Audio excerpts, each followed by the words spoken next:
This time, we are to look for the differential equation of this general solution, uh, where whose order is equal to the number of parameters in this expression.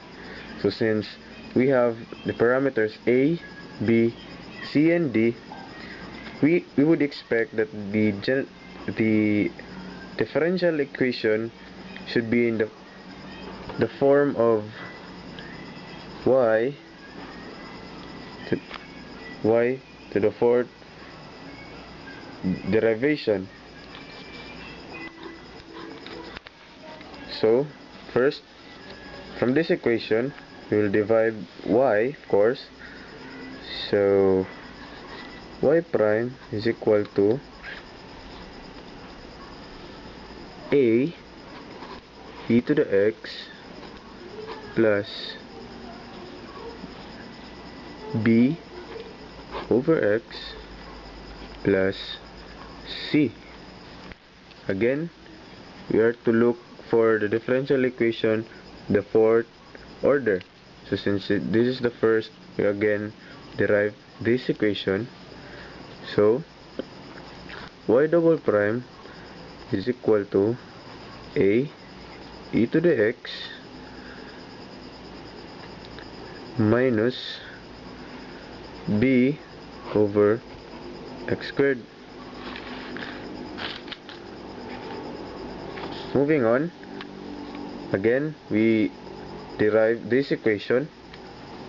So y triple prime is equal to a e to the x plus 2b x over x to the fourth. We could simplify this equation by cancelling 1x. So writing this equation, y triple prime is equal to a e to the x plus 2b over x cubed.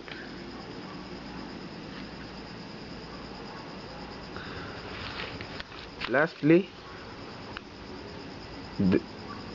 deriving this equation, we have y the fourth order is equal to a e to the x plus 2x cubed minus 6b x squared all over x raised to 6.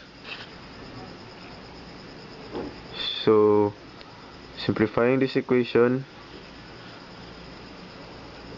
we could rewrite x raised to 6 y fourth order a e to the x plus 2x cubed minus 6b x squared. So this will now then be our differential equation.